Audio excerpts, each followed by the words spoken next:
नमस्कार विद्यार्थी मित्रांनो, मी अमोल वाडेकर. स्वागत आहे आपलं आपल्या यूट्यूब चॅनलवरती लक्ष्मी इन्फोटेक अँड प्रगती क्लासेस. मागच्या व्हिडिओमध्ये आपण प्रॅक्टिस सेट 1.5 जो आहे practice set 1.5 linear equation into variables मध्ये मागच्या व्हिडिओमध्ये आपण जे ॲप्लिकेशन आहे सायमल्टेनियस इक्वेशनचं ते जे 3 जे एक्झाम्पल्स आहेत प्रॅक्टिस सेट 1.5 चे ते आपण मागच्या व्हिडिओमध्ये कव्हर केलेले आहेत. आज या व्हिडिओमध्ये आपण पुढचे जे 3 जे क्वेश्चन्स आपले राहिलेले आहेत ते 3 क्वेश्चन्स आपण या व्हिडिओमध्ये बघणार आहोत. तर चला सुरुवात करूया. बघा, लक्षात घ्या, प्रॅक्टिस सेट 1.5 मध्ये 4 नंबरचा जो क्वेश्चन आहे तो क्वेश्चन एकदा व्यवस्थित पद्धतीने आपण रीड करून घेऊया.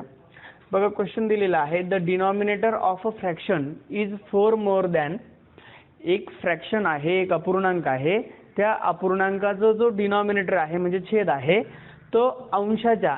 बघा, लक्षात घ्या, the denominator of a fraction is 4 more than म्हणजे डिनॉमिनेटर जो आहे तो 4 more than the twice its numerator म्हणजे त्याच्या न्यूमरेटरच्या फ्रॅक्शनचा जो न्यूमरेटर आहे त्या न्यूमरेटरच्या तो ट्वाईस पेक्षा पूर्ण मोठा आहे. बघा, लक्षात घ्या, डिनॉमिनेटर जो आहे तो न्यूमरेटरच्या ट्वाईस पेक्षा पूर्ण जास्त आहे. ठीक आहे, मोर दॅन म्हणजे जास्त आहे, अधिक आहे. ठीक आहे, ही दिलेली आहे आपल्याला फर्स्ट कंडिशन ह्या क्वेश्चन मध्ये. नंतर पुढे काय सांगितलेलं आहे सेकंड कंडिशन मध्ये, बघा, इज अ फुल स्टॉप आहे. नंतर पुढे सांगितलेलं आहे द डिनॉमिनेटर बिकम्स 12 टाइम्स म्हणजे डिनॉमिनेटर हा 12 टाइम्स केव्हा होतो म्हणजे 12 पट केव्हा होतो. बघा, denominator becomes 12 time the numerator म्हणजे तो जो डिनॉमिनेटर आहे फ्रॅक्शनचा तो 12 टाइम्स होतो म्हणजे 12 पट होतो कोणाच्या, न्यूमरेटरचा. परंतु केव्हा होतो, if both numerator and denominator are reduce by 6. जेव्हा आपण न्यूमरेटर आणि डिनॉमिनेटरला 6 ने रिड्यूस करू म्हणजे कमी करू, म्हणजे डिनॉमिनेटर जो आहे तो पण 6 ने कमी करायचा आणि न्यूमरेटर सुद्धा 6 ने कमी करायचा, तेव्हा जो डिनॉमिनेटर आहे तो 12 टाइम होतो कोणाच्या, न्यूमरेटरच्या. तर आपल्याला काय करायचं आहे, फाइंड द फ्रॅक्शन. तो फ्रॅक्शन आपल्याला या ठिकाणी फाइंड आउट करायचा आहे. बघा, लक्षात घ्या, फ्रॅक्शन आपल्याला काय आहे माहित नाही म्हणजे फ्रॅक्शन मध्ये 2 गोष्टी असतात, न्यूमरेटर आणि डिनॉमिनेटर. मग न्यूमरेटर काय आहे माहित नाही आणि डिनॉमिनेटर काय आहे माहित नाही, मग आपण तो कन्सिडर करून घेऊया. ठीक आहे, तर चला सुरुवात करूया.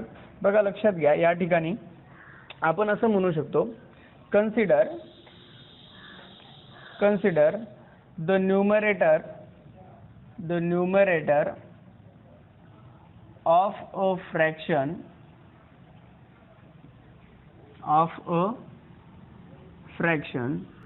bx. समजा एक त्या फ्रॅक्शनचा जो न्यूमरेटर आहे तो x आहे समजा, अँड डिनॉमिनेटर by. ठीक आहे, एक फ्रॅक्शन आहे, आपल्याला दिलेला एक फ्रॅक्शन आहे, त्या फ्रॅक्शनचा जो न्यूमरेटर आहे तो आपण x मानलेला आहे आणि डिनॉमिनेटर जो आहे तो y मानलेला आहे.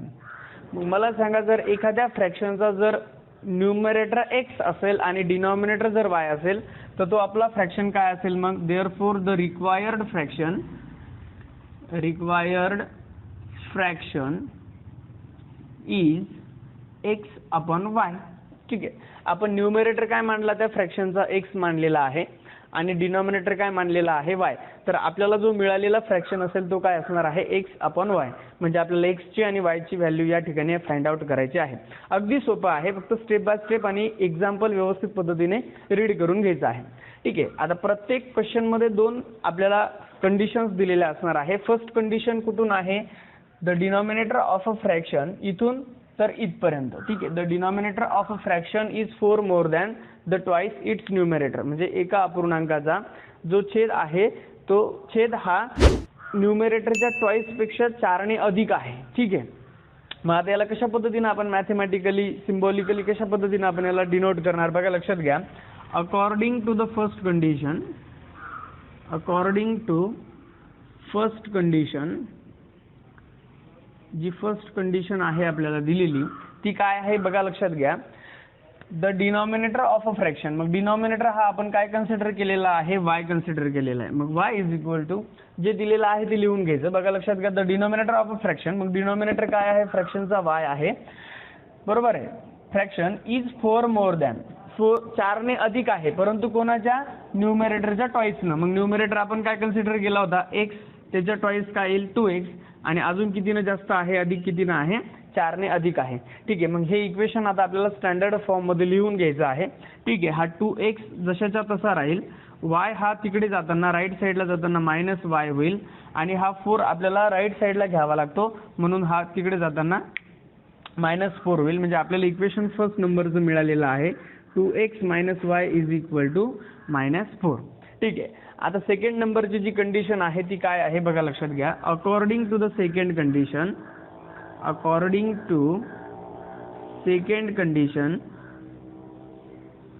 ठीक आहे, सेकंड नंबरची जी कंडिशन आहे ती काय आहे बघा, लक्षात घ्या. ठीक आहे, इथून तर इथपर्यंत ही सेकंड नंबरची कंडिशन आहे. डिनॉमिनेटर बिकम 12 टाइम्स, म्हणजे डिनॉमिनेटर जो आहे तो 12 पट होतो. कोणाच्या, द न्यूमरेटर, म्हणजे तो न्यूमरेटरच्या 12 पट होतो. परंतु केव्हा होतो ते पुढे पण सांगितलेलं आहे, if the numerator and denominator are reduced by 6. बघा, 12 पट कोण होतंय, डिनॉमिनेटर होतोय. म्हणजे अगोदर आपल्याला कोणला घ्यावा लागेल, डिनॉमिनेटर घ्यावा लागेल. पण डिनॉमिनेटरला पण 6 ने रिड्यूस करायचं आहे आणि न्यूमरेटरला पण 6 ने रिड्यूस करायचं आहे. बघा लक्षात घ्या, मग जर डिनॉमिनेटर आपण जर 6 ने रिड्यूस केला, कमी केला, तर आपल्याला काय करावं, डिनॉमिनेटर काय कन्सिडर केलेला आहे, y, म्हणजे y मधून 6 मायनस करावं लागेल.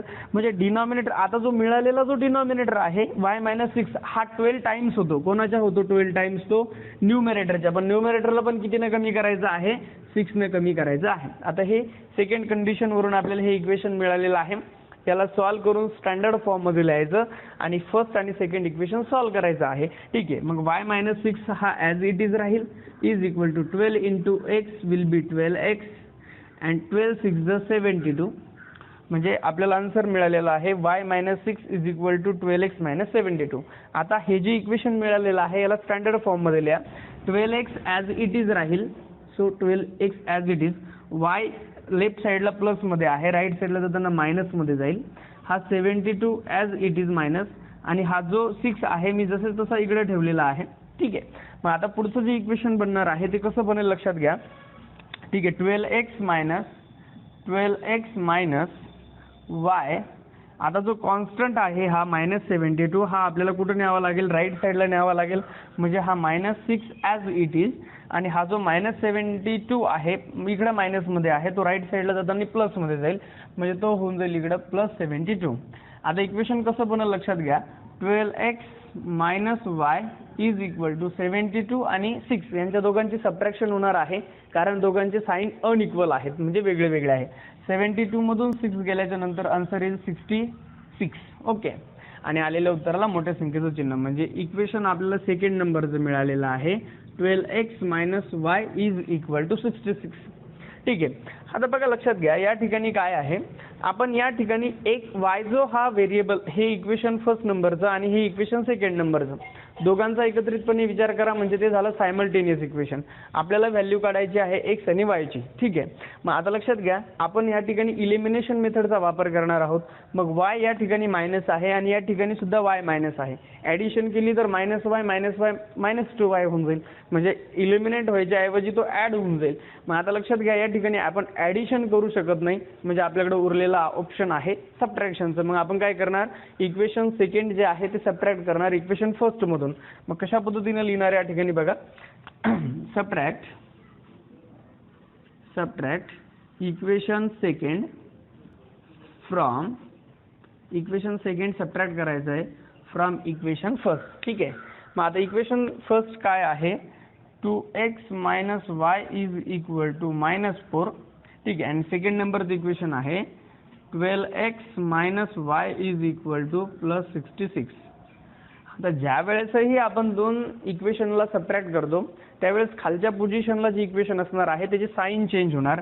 म्हणजे हा +12x will be -12x, -y will be +y आणि +66 विल बी -66. ठीक आहे, आता या ठिकाणी आपल्याला सॉल्व्ह करायचं आहे. बघा लक्षात घ्या, 2x ला प्लसचं साइन आहे, दोघांचे साइन अनइक्वल आहे, म्हणजे सबट्रॅक्शन होईल. 12x मधून 2x गेला, 10x, आलेल्या उत्तराला मोठ्या संख्येचं चिन्ह. हा -y +y get cancel. 66 minus आहे, 4 मायनस आहे, साइन इक्वल आहे, म्हणजे ॲडिशन होईल. 66 मध्ये 4 मिळा 70, आलेल्या उत्तराला मोठ्या संख्येचं चिन्ह. आता या ठिकाणी आपल्याला एक वन व्हेरिएबल इक्वेशन मिळालेला आहे.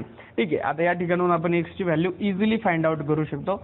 हा जो 10 आहे हा लेफ्ट साइडला मल्टिप्लाय मध्ये आहे, तो राईट साइडला जाताना डिवायडेशन मध्ये जाईल. Therefore x is equal to -70 upon -10.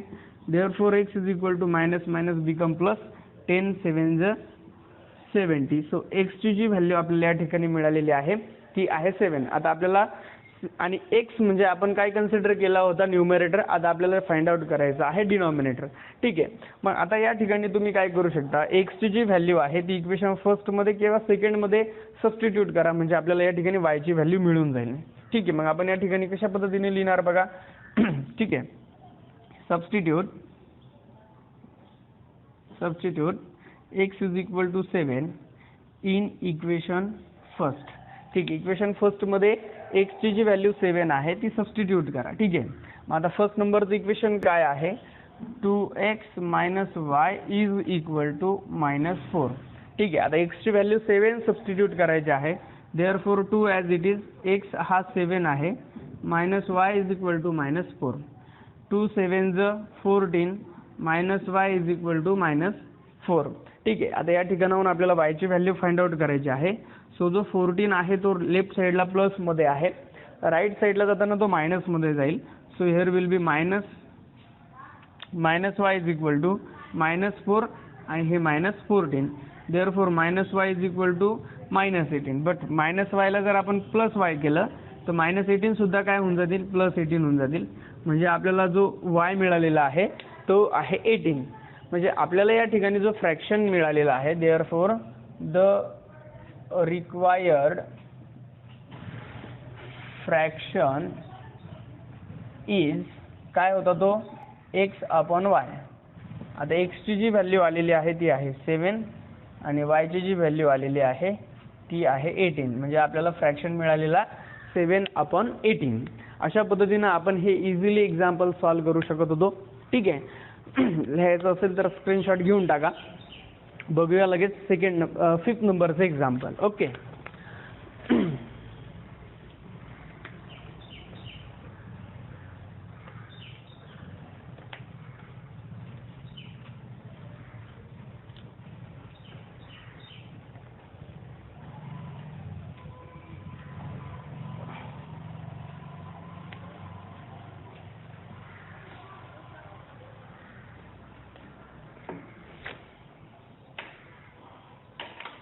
चला आता बघूया 5 नंबरचं एक्झाम्पल. इझी आहे. Example number 5. 2 type of boxes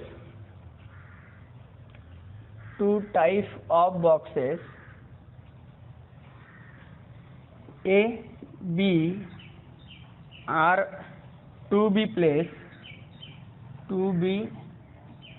placed in a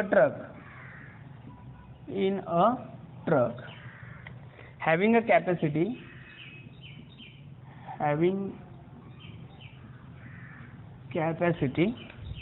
of 10 tons.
बघा 5 नंबरचं एक्झाम्पल आहे या ठिकाणी दिलेलं.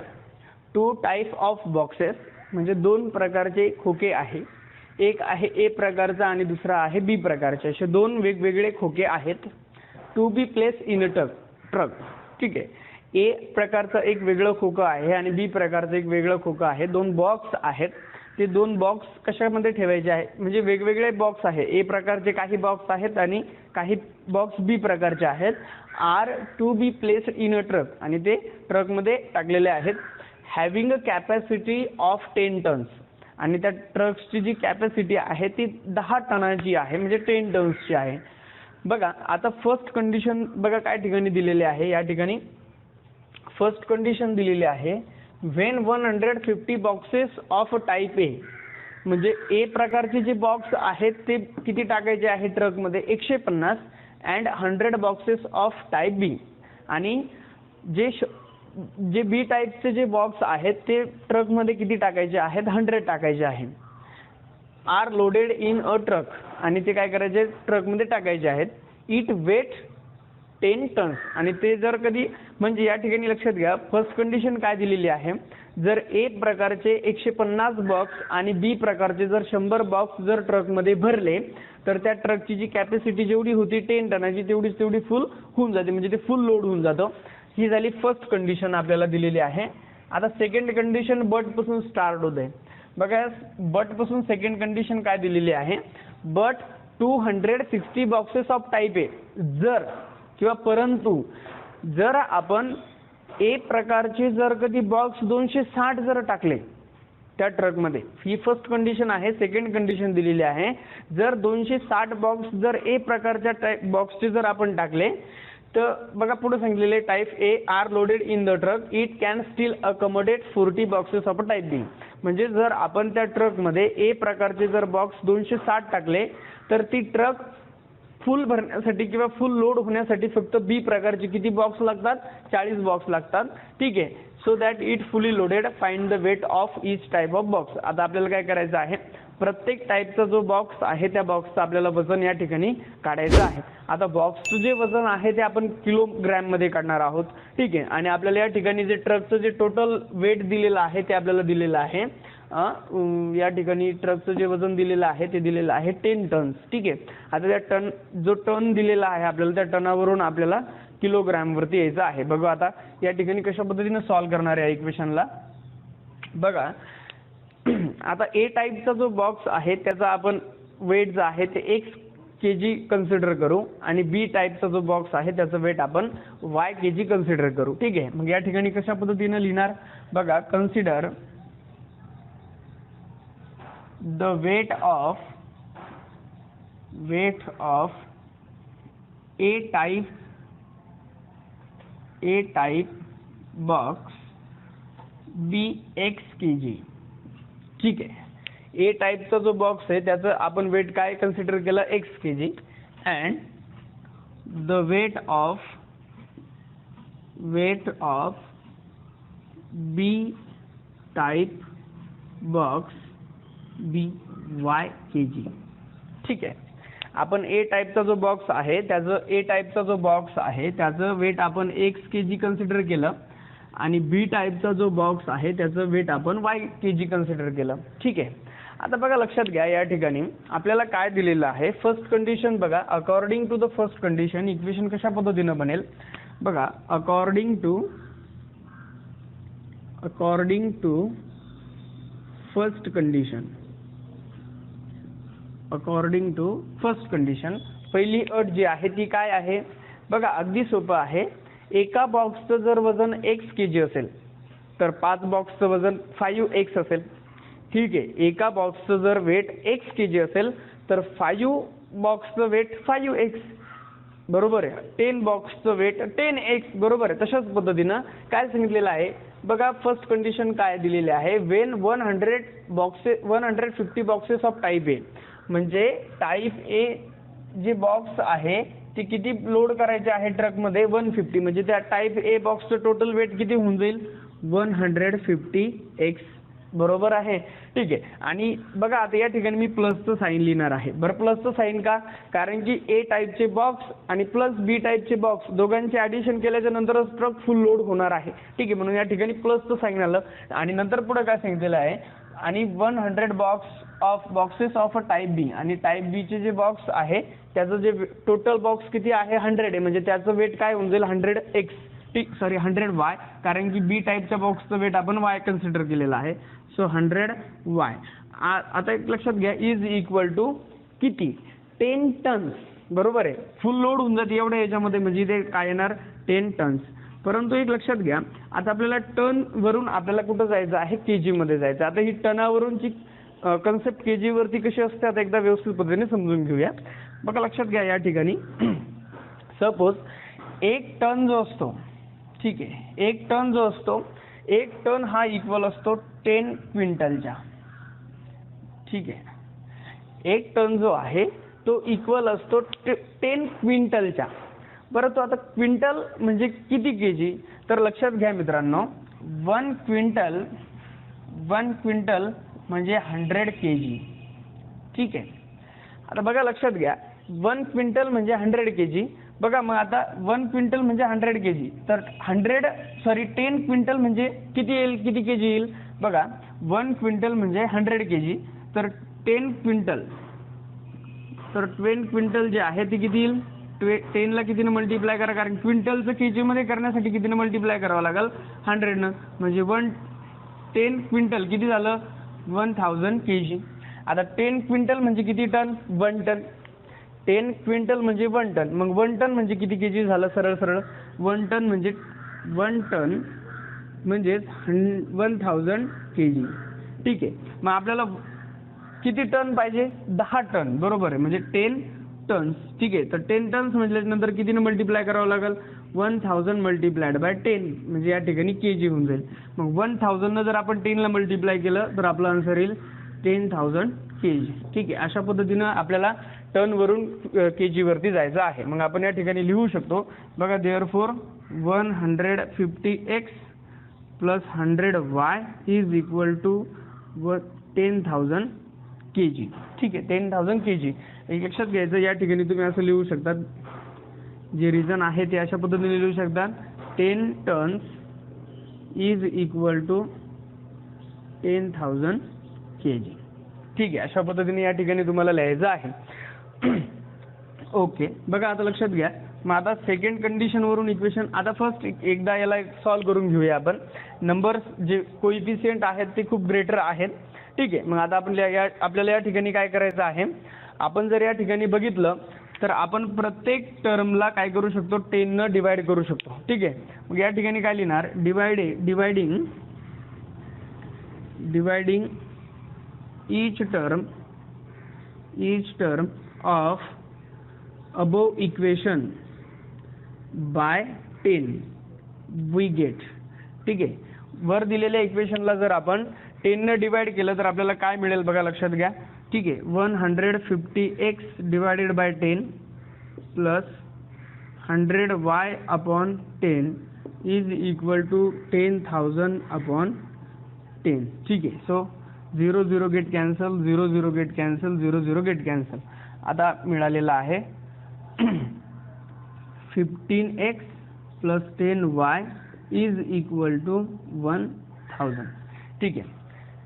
ओके, बघा लक्षात घ्या, या ठिकाणी आपल्याला मिळालेलं आहे 15x upon 15x plus 10y is equal to 1000. आता जर पुन्हा या ठिकाणी जर आपण विचार केला तर बघा, या ठिकाणी 15 ला 10 ला आणि 1000 ला आपण या ठिकाणी पुन्हा 5 ने डिवाइड करू शकतो. मग पुन्हा दिलेल्या टर्म इक्वेशनला जे आहे आपण 5 ने डिवाइड करू शकतो. So 15x upon 5, 10y upon 5 is equal to 1000 upon 5. So 5 3 ज 15, 5 2 ज 10, 5 2 ज 10, म्हणजे आपल्याला जे आन्सर मिळालेलं आहे, जे इक्वेशन मिळालेलं आहे आपल्याला फर्स्ट नंबरचं, ते आहे 3x plus 2y is equal to 200,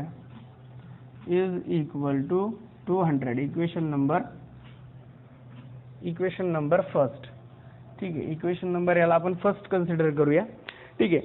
बघा लक्षात घ्या, या ठिकाणी इक्वेशन नंबर सेकंड आपल्याला काय मिळेल, रफ दिस. आता according to the second condition आपण म्हणू शकतो, बघा according to second condition.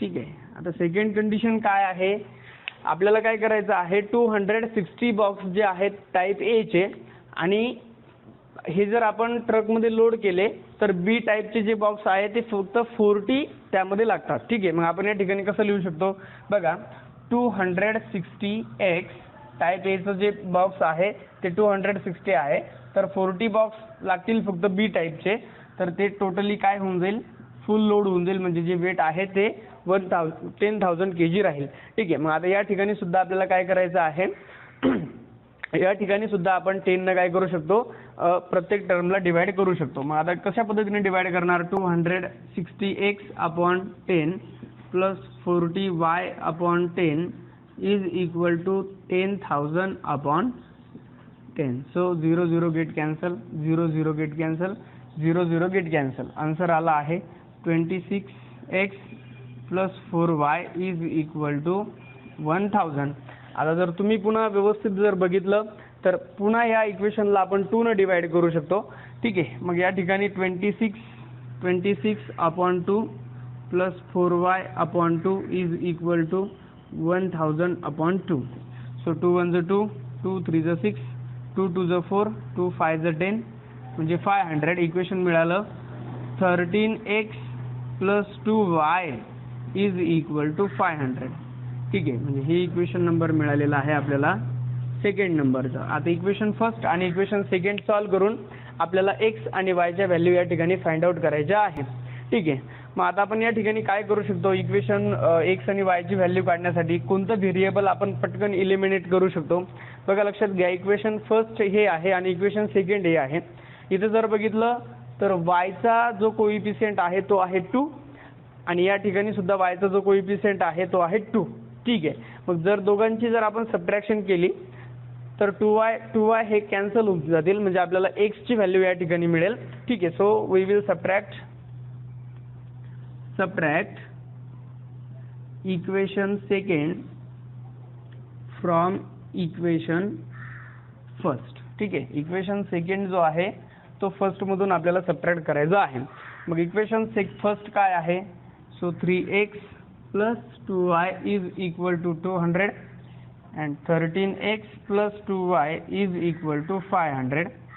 Subtract करताना जे खालच्या पोझिशनला इक्वेशन असणार आहे त्याचे साइन चेंज होऊन जातील, म्हणजे मायनस मायनस आणि minus. So plus 2y minus 2y get cancel, 13x मधून 3x गेले विल बी 10x, आलेले उत्तरला मोठ्या संख्येचे चिन्ह इज इक्वल टू 500 मधून 200 सबट्रॅक्ट झाले विल बी 300. सो बघा लक्षात घ्या, 10 हे मल्टिप्लायड मध्ये आहेत, राईट साईडला जाताना डिवायडेशन मध्ये जातील. So x is equal to minus 300 upon minus 10. So minus divided by minus will be plus, 0 0 get cancel, 31 30. So x ची जी व्हॅल्यू आहे ती आपल्याला मिळालेली आहे 30. आता आपल्याला या ठिकाणी व्हॅल्यू फाइंड आउट करायची आहे y ची. ठीक आहे, मग आपण या ठिकाणी x ची जी व्हॅल्यू आहे ती कोणत्या तरी इक्वेशन मध्ये पुट करा. So put x is equal to 30 in equation first. ठीक आहे, इक्वेशन फर्स्ट काय आहे बघा लक्षात घ्या, इक्वेशन जे फर्स्ट आहे ते आहे 3x plus 2y is equal to 200. So 3 multiplied by x ची व्हॅल्यू आहे 30 plus 2 into y is equal to 200. So 30 into 3 will be 90 plus 2y is equal to 200. 90 हे प्लस मध्ये आहे, राईट साईडला जाताना ते डिवायडेशन राईट 90 जे आहे ते लेफ्ट साईडला प्लस मध्ये आहे, राईट साईडला जाताना ते मायनस मध्ये जातील.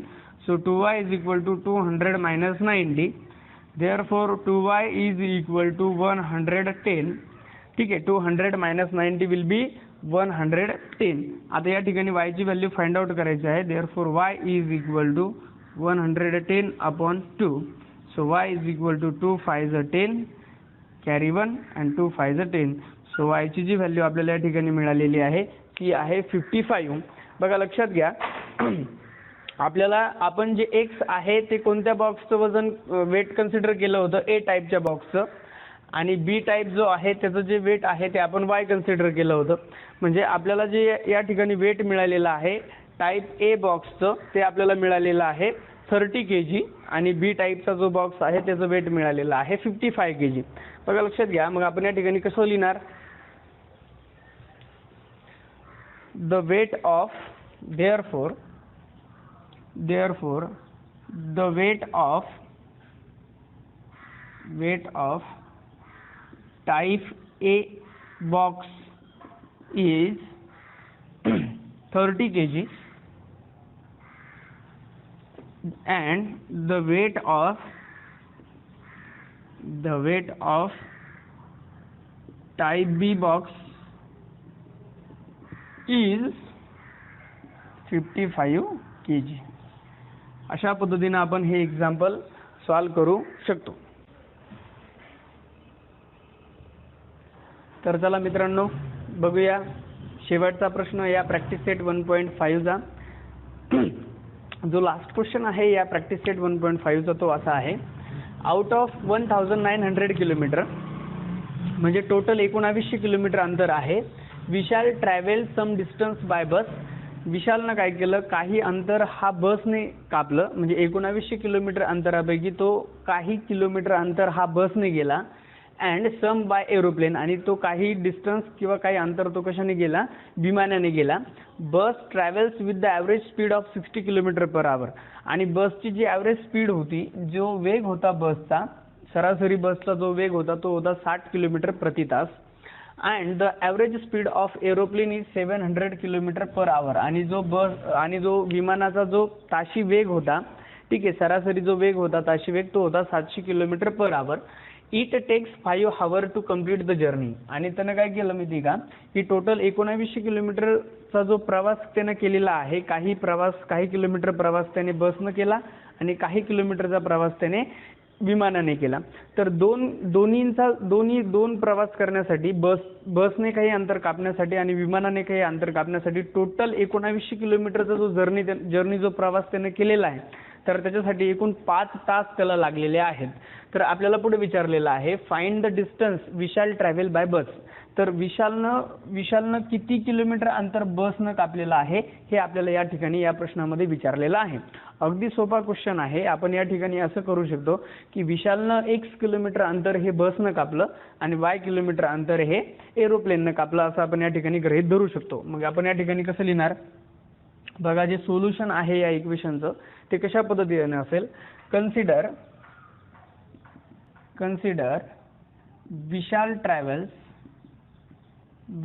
Travel x kilometre, consider Vishal travel x kilometre by bus and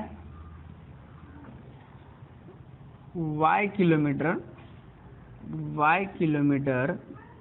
bye aeroplane. ठीक आहे. आपण काय कन्सिडर केलं की विशाल जो आहे, तर विशालनं बाय बसनं त्यानं किती किलोमीटर प्रवास केला, तर त्यानं x किलोमीटर प्रवास केला. आणि बाय एरोप्लेननं त्यानं किती किलोमीटर प्रवास केला, तर त्यानं y किलोमीटर प्रवास केला, असं आपण त्याला गृहीत धरूया. मग मला सांगा, by first condition, according to the first condition काय दिलेली आहे की टोटल 1900 किलोमीटरचा त्याचा प्रवास आहे, बरोबर आहे. टोटल प्रवास जो आहे त्याचा तो किती किलोमीटरचा आहे. मग आपण या ठिकाणी लिहू शकतो, therefore according to first condition, ठीक आहे. According to the first condition, बघा पहिल्या अटीनुसार पहिली अट काय दिलेली आहे की टोटल प्रवास त्यानं जो केलेला आहे तो 1900 किलोमीटर आहे. मग लक्षात घ्या, बसनं प्रवास केलेला तो किती आहे, x किलोमीटर, आणि एरोप्लेननं प्रवास केलेला आहे तो आहे y किलोमीटर. तर टोटल प्रवास जो आहे तो टोटल किती झाला, 1900 प्रवास झाला, 1900 किलोमीटरचा प्रवास झालेला आहे टोटल. ठीक आहे, म्हणजे हे इक्वेशन आपल्याला फर्स्ट मिळालेलं आहे. आता सेकंड कंडिशनमध्ये थोडंसं किचकट आहे, परंतु व्यवस्थित पद्धतीने समजून घेतल्याच्या नंतर अगदी सोपं आहे. बघा लक्षात घ्या, या ठिकाणी आपल्याला टोटल जर्नी कंप्लीट होण्यासाठी किती तास लागलेले आहे, 5 तास लागलेले आहे. म्हणजे आपल्याला या ठिकाणी काय करावं लागणार आहे मित्रांनो, टोटल जो टाइम लागलेला आहे 1900 किलोमीटर जाण्यासाठी, तर तो लागलेला आहे 5 तास, बरोबर आहे. या ठिकाणी आपल्याला जो टोटल टाइम दिलेला आहे जर्नीचा तो आहे 5 हवर्सचा, म्हणजे 5 तासाचा. मग आपल्याला काय करावं लागेल या ठिकाणी, की त्यानं बसने किती तास प्रवास केला आणि एरोप्लेननं त्याने किती तास प्रवास केला हे आपल्याला काढून घ्यावं लागेल. ठीक आहे. आणि मग त्या ठिकाणी आपल्याला या ठिकाणी सेकंड कंडिशन या ठिकाणी मिळू शकते. मग लक्षात घ्या, आपण या ठिकाणी लिहू शकतो according to the second condition, according to second condition. ठीक आहे. आता सेकंड कंडिशन बघा काय तर दिलेली, व्यवस्थित पद्धतीने एकदा समजून घेऊ. Bus travel with the average speed of 60 kilometre. ठीक आहे. आता आपण एकदा बसने जो प्रवास केलेला आहे त्याचा टाइम आपण या ठिकाणी काढून घेऊया. मग आपल्याला बसच्या बाबतीत काय काय इन्फॉर्मेशन दिलेली आहे तर बघा, bus travels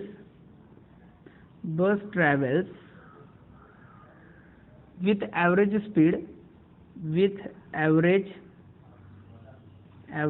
speed of 60 kilometre per hour. ठीक आहे. मग लक्षात घ्या, बसची जी ॲव्हरेज स्पीड होती ती होती 60 किलोमीटर प्रति तास, बरोबर आहे. मग मला सांगा या ठिकाणी बघा, लक्षात घ्या, मग विशालनं x किलोमीटर म्हणजे त्यानं विशालने किती अंतर बसने कापलेलं आहे, तर त्यानं बसने अंतर कापलेलं आहे x किलोमीटर. ठीक आहे. मग आपल्याला टाइम जो विशालनं जो टाइम घेतलेला आहे x किलोमीटर जाण्यासाठी, कशाने, बाय बसने, आणि with the speed of average 60 kilometre, सरासरी जो वेग होता तो किती होता, 60 किलोमीटर प्रति तास होता.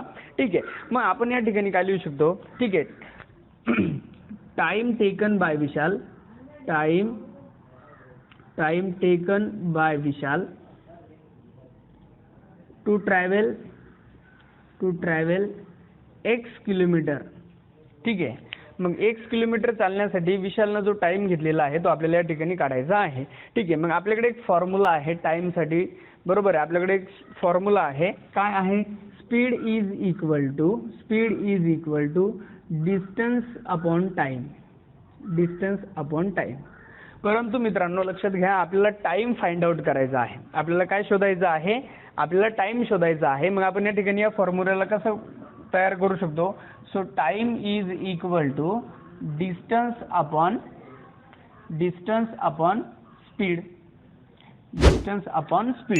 मग टाइम जो आहे तो काय असेल, टाइम इज इक्वल टू, बघा डिस्टन्स किती किलोमीटर कापलेलं आहे त्याने बसनं, तर ते कापलेलं आहे x किलोमीटर, आणि जी स्पीड होती बाय बसची ती किती होती, 60 किलोमीटर प्रति तास, म्हणजे या ठिकाणी 60 किलोमीटर आलेला आहे.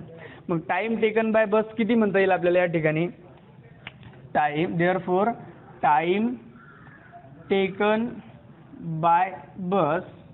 ठीक आहे. Time taken by bus to travel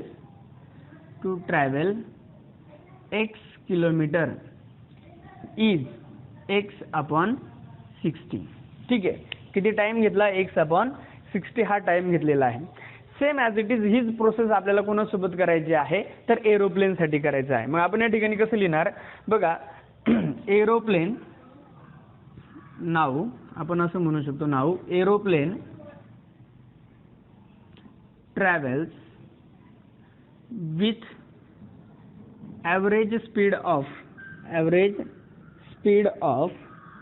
700 kilometre per hour. बघा लक्षात घ्या, आपल्याला जो एरोप्लेनचा जो ताशी वेग दिलेला आहे तो आहे 700 किलोमीटर प्रति तास.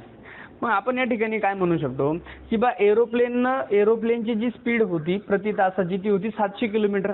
ठीक आहे. मग विशालनं जो प्रवास केलेला आहे एरोप्लेननं तो किती किलोमीटर केलेला आहे, y किलोमीटर केलेला आहे. मग 700 किलोमीटर प्रति तासाने y किलोमीटर अंतर जाण्यासाठी त्याला किती वेळ लागला हे आपल्याला या ठिकाणी फाइंड आउट करावं लागेल. ठीक आहे. मग आपण या ठिकाणी कसं लिहिणार, टाइम टेकन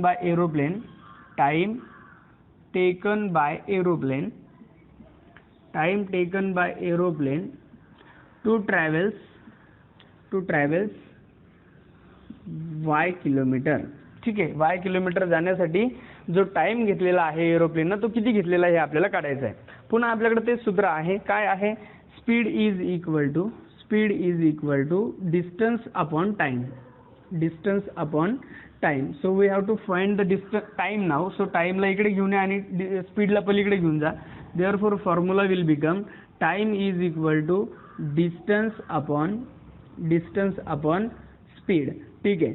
मला सांगा या ठिकाणी आपण कसं लिहू शकतो. Time is equal to distance किती किलोमीटर जायचं आहे एरोप्लेनला, y किलोमीटर जायचं आहे, आणि स्पीड काय होती त्याची, तर ती होती 700 किलोमीटर पर आवर. ठीक आहे. म्हणजे आपल्याला जो टाइम लागलेला आहे तो कसा लागलेला आहे, y/700. मग आपण या ठिकाणी लिहू शकतो. ठीक आहे. टाइम टेकन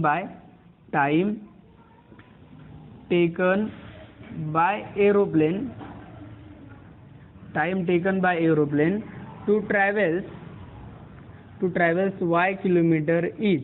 y किलोमीटर जाण्यासाठी जो टाइम लागलेला आहे तो काय लागलेला आहे, y/700. बघा आता या ठिकाणी आपल्याला टोटल जो टाइम दिलेला आहे, जर्नी पूर्ण प्रवास कंप्लीट होण्याचा जो टाइम दिलेला आहे तो आहे 5 तास. मग लक्षात घ्या आपण या ठिकाणी सेकंड इक्वेशन कशा पद्धतीने तयार करू शकतो. तर सेकंड इक्वेशन तयार करण्यासाठी अगदी सोपं आहे. बघा लक्षात घ्या, टोटल जर्नी जी आहे ती किती तासाची आहे, 5 तासाची.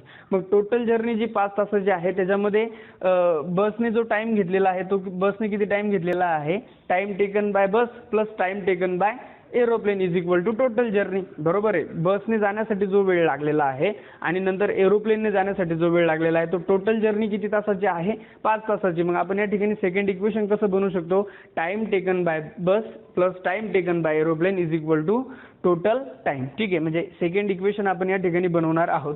बघा फर्स्ट इक्वेशन या ठिकाणी आहे x plus y is equal to 900. मी ते या ठिकाणी लिहून घेतो. First equation x plus y is equal to 1900. हे इक्वेशन आपलं फर्स्ट आहे.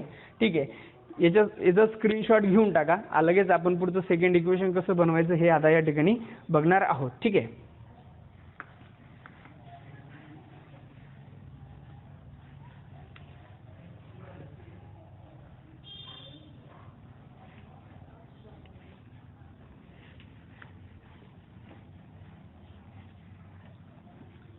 बघा सेकंड इक्वेशन कसं बनेल.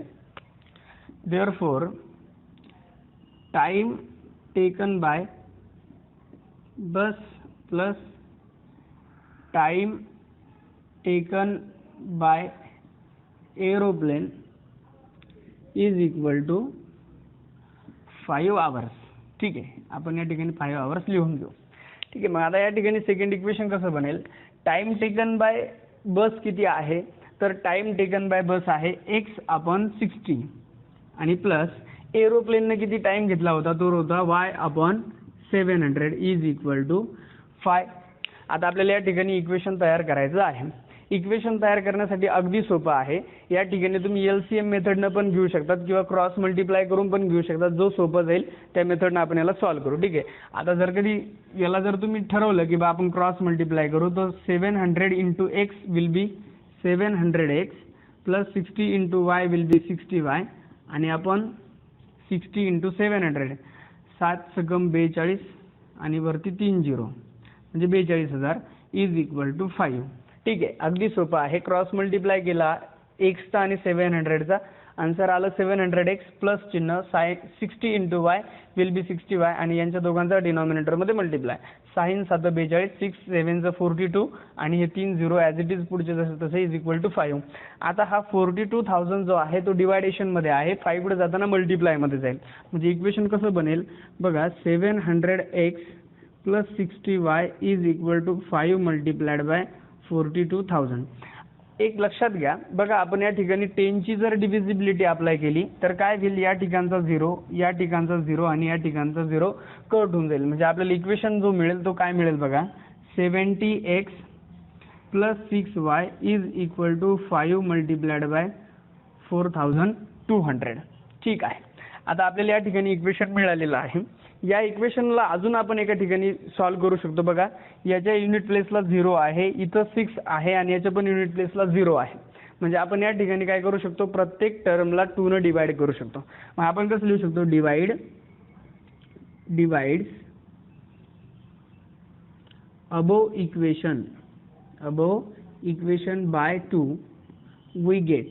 ठीक आहे. आपण वरच्या इक्वेशनला जर 2 ने डिवाइड केलं तर आपल्याला काय मिळेल बघा, 70x/2 plus 6y/2 is equal to 5 into 4200 divided by 2. ठीक आहे. 2 3 6, कॅरी 1, 2 5 10, 35x, 2 3 6. आता या ठिकाणी कसं 2 2 4, 2 1 2 अँड 2 0 0 2 0 0. म्हणजे इक्वेशन आपल्याला या ठिकाणी मिळालेलं आहे 35x plus 3y is equal to. आता बघा 5 न 2100 ला मल्टिप्लाय करायचं. So 5 into 0 will be 5, 5 into 0 will be 5, 5 1 5 आणि 5 2 10. म्हणजे आपल्याला मिळालेलं आहे 10,500. हे इक्वेशन नंबर 2. ठीक आहे. आता बघा लक्षात घ्या, इक्वेशन फर्स्ट आणि इक्वेशन सेकंडला आपल्याला या ठिकाणी सॉल्व्ह करायचं आहे आणि त्यावरून आपल्याला एक्स आणि वायची व्हॅल्यू या ठिकाणी फाइंड आउट करायची आहे. अगदी सोपं आहे. बघा या इक्वेशनमध्ये वायचा जो कोइफिशियंट आहे तो आहे 1 आणि या ठिकाणी वायचा कोइफिशियंट आहे 3. आता एक्सला जर इलिमिनेट करण्याचं ठरवलं तर एक्सचा कोइफिशियंट इथं 35 आहे आणि इथं 1 आहे. म्हणजे ह्या इक्वेशनला 35 न मल्टिप्लाय करावं लागेल. मग या इक्वेशन फर्स्टला 3 न मल्टिप्लाय करणं सोपं आहे का 35 न? तर ऑफकोर्स 3 न. ठीक आहे. मग आपण या ठिकाणी इक्वेशन फर्स्टला किती न मल्टिप्लाय करू शकतो?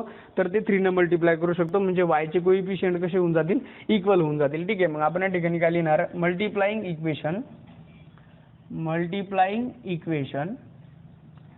First by 3 we get. Equation 3ला जर फर्स्टला जर आपण 3 न मल्टिप्लाय केलं तर काय मिळेल? इक्वेशन फर्स्ट काय आहे? तर इक्वेशन फर्स्ट आहे x plus y is equal to 1900. याला कितीनं मल्टिप्लाय करायचं आहे? 3 ला. हे इक्वेशन फर्स्ट आहे. याला कितीनं मल्टिप्लाय करायचं आहे? 3 न. आता इक्वेशन काय मिळेल बघा? 3 into x will be 3x plus 3 into Y will be 3y. 3 0 0 3 0 0 3 9 27 ला 7, कॅरी 2, 3 1 3 आणि will be 5, carry 2 will be 5. म्हणजे हे इक्वेशन आपल्याला मिळालेलं आहे आता थर्ड नंबरचं. आता हे इक्वेशन आपल्याला या ठिकाणी सॉल्व्ह करायचं आहे. इक्वेशन थर्ड नंबरचं आणि इक्वेशन सेकंड नंबरचं. अगदी सोपं आहे. वायला जर इलिमिनेट करायचं असेल तर ॲडिशन होणार नाही, कारण ॲड केल्याच्या नंतर प्लस 3y आणि plus 3y will be 6y. म्हणजे इलिमिनेट करण्याच्या ऐवजी ॲड होऊन जाईल. म्हणजे आपण या ठिकाणी ॲडिशन करू शकत नाही, म्हणजे आपल्याला या ठिकाणी सबट्रॅक्शन करावं लागेल. मग आपण या ठिकाणी कसं लिहिणार बघा, लक्षात घ्या. Subtract equation number third, subtract equation number third from equation second. ठीक आहे. मग आता इक्वेशन सेकंड काय आहे? तो आहे 35x plus 3y is equal to 10,500. आणि इक्वेशन थर्ड काय आहे? 3x plus 3y is equal to 5,700. आता ज्या वेळेस आपण दोन इक्वेशनला सबट्रॅक्ट करतो तेव्हा खालचं जे इक्वेशन असणार आहे त्याचे साइन चेंज होऊन जातात. ठीक आहे. मायनस मायनस सगळे मायनस मायनस झाले. ठीक आहे. आता हा plus 3y minus 3y get cancel. 35x हा प्लस आहे आणि हा मायनस आहे, यांच्या दोघांची सबट्रॅक्शन होईल. 35 मधून 3 गेले, 32x आलेल्या उत्तराला मोठ्या संख्येचं चिन्ह इज इक्वल टू 10,500 मधून 5,700 आपल्याला काढायचे आहे, सबट्रॅक्ट करायचे आहे. सो 10,500 मायनस 5,700 हे 0 0 जसेच्या तसे. या ठिकाणी 9, या ठिकाणी 15, 15तून 7 गेले 8, 9तून 5 गेले 4, 4,800 या ठिकाणी राहिलेले आहे. बघा मग आता या ठिकाणी आपल्याला एक्सची व्हॅल्यू काढायची आहे. 32 मल्टिप्लाइडमध्ये तिकडे जाताना डिवायडेशनमध्ये जाईल. Therefore x is equal to 4,800 divided by, ठीक आहे, डिवायडेड बाय 32. आता एक गोष्ट बघा लक्षात घ्या, आपल्याला हे तर तुमच्या लक्षात असेल की 32 न 4,800 कम्प्लिटली डिवाइड आहे. आता बघा या ठिकाणी कशा पद्धतीने आपण सिम्प्लिफाय करू शकतो बघा. 16 2 32 आणि 16 3 48. ठीक आहे. अगदी सोपं. 16ची कसोटी या ठिकाणी लागली. 16 2 32 आणि 16 3 48 म्हणजे आलं 300/2. ठीक आहे. 300/2. Therefore x is equal to 2 1 2, carry 1, 2 5 10 and 2 0 0. एक्सची जी व्हॅल्यू आपल्याला मिळालेली आहे तर ती मिळालेली आहे 150 किलोमीटर. बघा आपल्याला वायची व्हॅल्यू इथं काढायची गरज नाही, कारण की आपल्याला प्रश्न काय विचारलेला आहे, तर प्रश्न विचारलेला आहे की विशालने बसनं किती किलोमीटर प्रवास केलेला आहे. विशाल ट्रॅव्हल बाय बस. तर आपल्याला या ठिकाणी आपण बसचं जे अंतर आहे ते x किलोमीटरचं मांडलं होतं आणि एरोप्लेनचं y मांडलं होतं. म्हणजे आपल्याला या ठिकाणी फक्त x ची व्हॅल्यू फाइंड आउट करायची होती. ठीक आहे, तर आपण x ची व्हॅल्यू या ठिकाणी काढलेली आहे 150 किलोमीटर. मग आपण या ठिकाणी कसं म्हणू शकतो, therefore Vishal travelled 150 kilometre by bus. ठीक आहे, बाय बसने तो किती गेला, 150 किलोमीटर तो बसनं गेला आणि बाकीचं जे उरलेलं अंतर आहे 1750 किलोमीटर जे येईल तर तो कशाने गेलेला आहे, तर तो एरोप्लेनने गेलेला आहे. विद्यार्थी मित्रांनो, या ठिकाणी आपला हा जो लिनियर इक्वेशन्स इनटू व्हेरिएबलचा जो पार्ट आहे हा संपलेला आहे. ठीक आहे, तर आय होप तुम्हाला हा पार्ट नक्की समजला असेल. याचे आपण टोटल 7-8 पार्ट आपण केलेला आहे. यामध्ये आपण जो ग्राफिकल मेथड होती त्याला आपण स्किप केलेलं होतं, तर त्याचेही व्हिडिओ तुम्हाला 1-2 दिवसामध्ये नक्कीच मिळून जातील. ठीक आहे, तर समजलं असेल, तुम्हाला माझं शिकवलेलं कळत असेल किंवा आमचे व्हिडिओ तुम्हाला आवडत असेल तर नक्कीच व्हिडिओला लाईक करा, कमेंट करा, जेणेकरून तुम्ही लाईक केल्याच्या नंतर, सबस्क्राईब केल्याच्या नंतर आम्हाला अजून व्हिडिओ बनवण्याची एनर्जी मिळेल. तर ठीक आहे, थँक्यू सो मच. भेटूया पुढच्या चॅप्टरमध्ये क्वाड्रॅटिक इक्वेशनमध्ये.